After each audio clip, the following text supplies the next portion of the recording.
Hey guys, welcome to another episode of Wakey Wakey. Today I'm going to introduce you to Travel Dave, another successful travel blogger who's going to share all of his tips and tricks with you, and he's also going to explain to you how he got started. It's a very interesting story. I was a bit moved, I must admit, and I hope you're going to enjoy it. As usual, if you like this video, I invite you to subscribe to my channel because there's plenty more of inspiring people that I'm going to meet and introduce you to, so don't miss them. Just subscribe to my channel. As usual, if you like the video, like it, leave a comment, and here you go guys. I hope you enjoy this interview. Cool. So I have a model of questions here. Nice. Alright Dave, thanks for accepting the interview, eh? Oh, anytime. And so Dave, you're a blogger. You have a blog, the blog which is called Travel Dave. Yeah, traveldave.co.uk. .co.uk. You're British, and actually before we get started and talk about all the details of blogs and all the things that are interesting for my audience, maybe you can tell me a bit more about yourself and what you were doing before and how long you've been living this lifestyle, and anything else you want to add actually to it. Yeah, I've kind of been living a location independent lifestyle since I was about 15 years old. So that's really? Almost 10 years now. It's the 10th anniversary in December, which is kind of feel really old now. But yeah, I kind of ran away from home because my parents kind of split up. Okay. So I was looking for this, adolescence escape plan. So I met some friends the last summer who are from Finland, and I was talking to them on the old MSN back in the day. I come to Finland, and then there was this amazing opportunity to go to Finland. I looked at my bank account, I was saving up for a bike, put the two and two together. One Ryanair flight later, I was standing in Finland with a massive backpack, going, what the hell am I going to do next? But my friends were there waiting for me at the airport, and after about 2 months of travelling around Finland, I just opened my eyes up to this whole brand new world of what's possible with travelling. I never travelled in my life, never been on my own in my life. I think I just kind of jumped into the deep end and I had to survive on my own 2 feet, but luckily I had a lot of friends supporting me in Finland. And I just said to myself, wow, if that's one culture, there's like a whole load of other countries out there. And yeah, fast track 9 years later, I'm in Thailand, country 84, and haven't really stopped. That's the story in a nutshell. Okay, yeah. So you've been traveling for a long time, and how many breaks have you had so far? Have you been going back to the UK every so often? The longest I've been in the UK for a month was 9 years ago.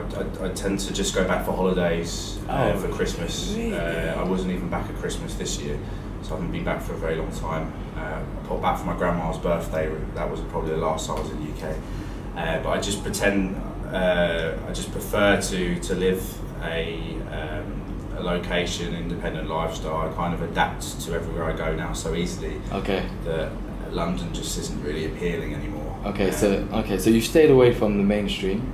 Yeah. You haven't studied in the UK. You've been traveling a lot and learning a lot as you were going on your trip around the world for the last 9 years. Yeah. That's amazing. Yeah, I was. That was just England, but I have been back to study in Wales. So I did go to university in Wales to do travel. I studied travel as a degree. Oh really? Where was it in Swansea. Oh, my University. parents studied in Swansea. Oh really? Yeah. Oh, fantastic! Surfing on your lunch break. It's a beautiful place, Wales. So I was lucky to find a college course that did travel, which led to university to study travel, and then that led to do a master course in social media, which I haven't finished. It's like a post-grad, so I'm still working on doing the thesis and stuff. Okay. So yeah, I've got a bit of education background as well.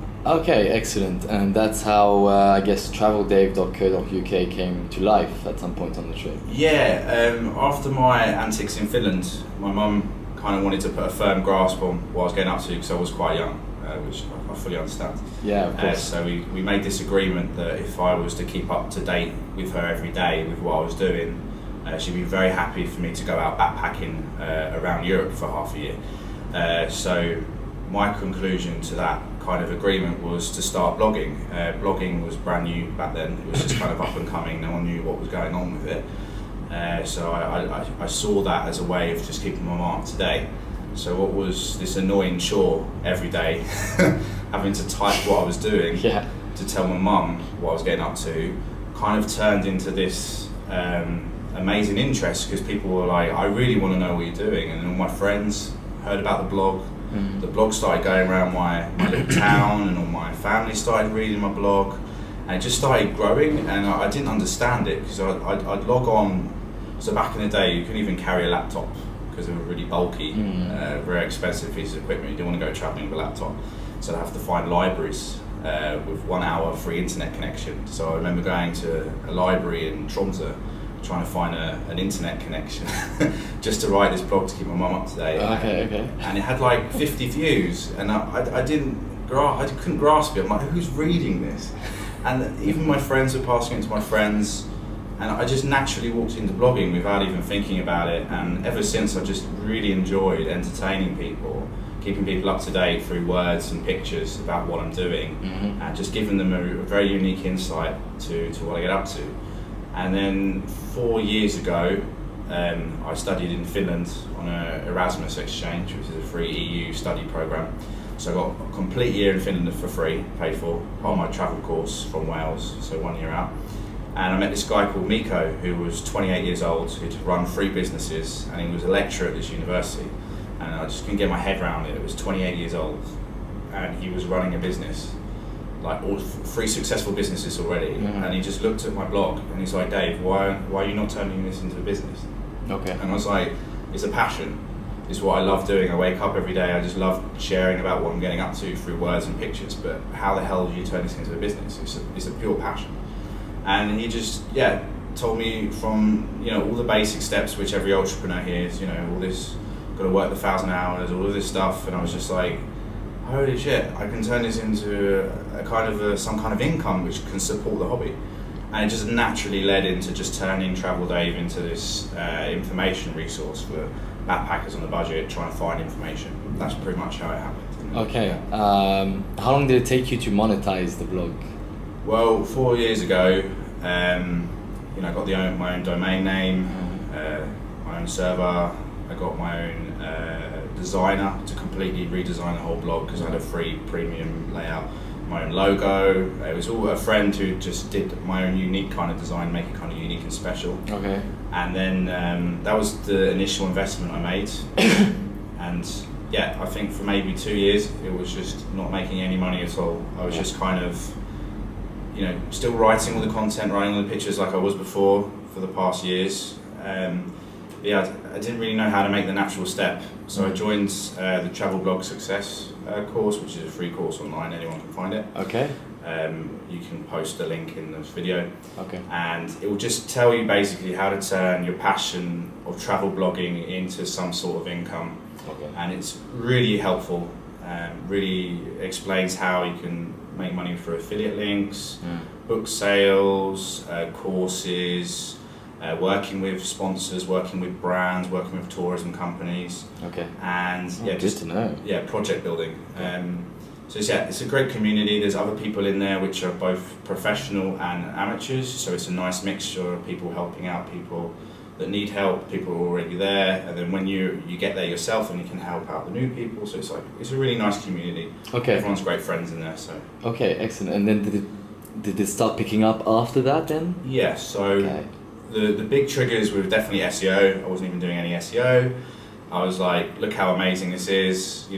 In the title now I'm completely writing in SEO, but I don't write in SEO until I finish the actual post. So that's a nice transition from the two. So I've kind of blended in SEO naturally into my blog. I still get organic growth from it. It's not spammy stuff, but it's really interesting, fully engaging stuff. But the SEO kind of taught me how Google is looking for the content that you're writing, which is exactly what you want. You want an audience to find your content. So that was really helpful. Affiliate links was fantastic because I was already writing about products and there were no links on there. So it was amazing when I found this affiliate programs where I could plug the links in without even having to write the post. I'd already wrote about the products, and finding the right affiliate programs for the right products was a natural transition between the two. And the readers like that because it's not too pushy, it's just naturally leading into it. Right. And the book sales as well. I made a massive commitment to write a book, which took 7 months. And once I finish the book, it's just nice, steady, passive income that just comes in naturally without even having to do anything, which is fantastic, which is just what you want. And that was a mammoth task writing a book. But once I wrote the book, it's done, it's there, and people get all the information they want. You can make a nice living off of it, so it's a win-win for everyone. How rewarding is it to get a book out with your name on it? When I walked into a bookshop and I saw the book on the shelf, I was just like, wow, I can't believe that. Like, and then telling friends, where can you get your book? And then you say the bookshop and you give them the number of the book, and they go and ask for the book and it's there on the shelf. It's mind-blowing, and it's such a great feeling to know that you can put an opinion out there and it can be read by everyone. That's fantastic. And it gets really good feedback, and that's really nice to hear people have really benefited from the book, because that's why I wrote it in the first place. Yeah. I wanted to help out other 15-year-olds that are exactly in the same situation as I was, but with all the knowledge I have now. So it's just like a little time capsule I could just chuck back to my little Dave self, which I wish I knew, because it is very confusing. It is. You can't just pick up travelling, but the only way you mainly learn is just being chucked in the deep end. So just having a little support on the side just gives a lot of encouragement. So that's why I wrote the book, and yeah, it's nice to see where it is. Okay, excellent. Yeah. And what is the name of that book? So it's called Travel Hacking. Travel So that's on the Amazon Kindle. Okay. You can buy in print or an ebook version. Okay, excellent. That's fantastic, Dave. And I've got my new book coming out next week called Digital Nomad as well. All about this kind of location independent lifestyle if you want to learn how to make all the money. Okay, and people will be able to find that on Amazon? Yeah, that'll be out on Amazon. Yeah, I just finished it just now, so I need to upload it onto Amazon and it'll be live. So it's basically the money side of what I'm doing. It's the travel hacking, it's the travel side, and then now you can turn the passion into kind of a profit and be location independent. Okay, what's been the hardest for you on your life trip? The hardest part is definitely just trying to remain social, because you're constantly moving from community to community, and especially when you're leaving somewhere which has been home for quite a while, it's very difficult to leave to the next place, but you have to just be committed to the kind of whole idea of it. And it has wins and it has negatives, but the pros is, you have a fantastic global base of friends. You can turn up anywhere and you'll have someone to contact, which is fantastic. But yeah, you kind of miss these long-term friendships quite a lot. And when I just moved from my last place in Tilburg, I was there in Holland for 3 years. So I really curated a community for myself for probably the first time in quite a while. So it was very difficult to break away from that. But then I just reminded myself of the earlier years, what I used to be like. And I'm like, yeah, it's good. Just keep on changing, and you get far more out of it from life. Just meeting more interesting people, new walks of life, and they all have different ideas, and it's great. It's good to meet new people. Okay. Have you ever considered going home and working in an office? I don't think I could. I just got a very tempting job offer and I just turned it down because I was just laying it all out, and I was just like, no, I just can't do it. I can see you do that. I don't think they'd understand me turning up in flip-flops. They'd be like, who's this kind of hippie guy? Is he like the new Facebook or something? But I just created this lifestyle for myself, and it works. And I don't think I'm tempted to go into it. But I always had a 10-year plan. So in 2019, I will, finally retire in Sweden and set up my own coffee business. It's always been the long-term plan. Oh, okay. I love coffee with a passion. I'd really like to start sourcing coffee from Ethiopia and shipping over to Sweden, and brewing and roasting all my own coffee in-house. So it's just all these passion projects I have on the side. Just a lovely log cabin by a lake with a sauna. And a dog. It's all part of the plan, but yeah, I'm happy to give this lifestyle another 4 years before I start thinking about settling down. That's brilliant, Dave. Yeah. 4 years is a lot of things are going to happen in the next 4 years as well, I'm sure. Okay, this is usually the last question I ask every person that I interview. My audience at Wakey Wakey is very interested in finding inspiration, but also getting tips to take that first step in that path into the unknown that you've done ages ago. What would be your advice to these guys just to get started? There's a fantastic guy called Chris Grillabo. Chris Chris Grillabo. Okay. I got his name right when I met him because he has so many people get his name wrong. But he has this fantastic free PDF which can easily be found with one Google search. It's called 279 Days to Success. Okay. And he basically outlines, from today in 279 days how you can start practically anything, and in 279 days it will be set up and running and it will be working. And I love all of his books. I read his books many years ago, and he's such an inspiration. And when I met him, he was very to himself. I was expecting a really eccentric, outgoing kind of person because his books are so amazing. He was just this really chill guy, and he paid for my drinks and left, and I didn't even say goodbye. It was kind of amazing kind of guy you just meet in your life, where you're just like, what is this guy? The mystery. And he visited every single country in the world, which was one of his ambitions in life, and he managed to finish it last year. So his blogs are great. He's really encouraging. He's got a World Domination Summit, which is really interesting. Okay. But that one free document, anyone can just find, read it. He doesn't want you to buy into anything. That's what I love about it. You'll be fully inspired by this one document. Okay. You'll be sitting in a coffee shop, you read the whole thing, and you'll be like, why aren't I doing that lifestyle? It's great.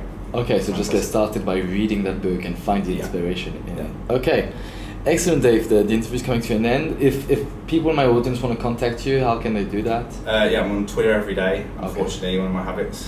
Travel Dave UK. Okay. Email dave@traveldave.co.uk, traveldave.co.uk, the website, or Facebook /Travel Dave UK. So there we go. Cool. Lots of UK travelling. Yeah, cool. All right, thanks a lot, Dave. Thanks a lot for your time. Anytime. Thanks. Cool, man.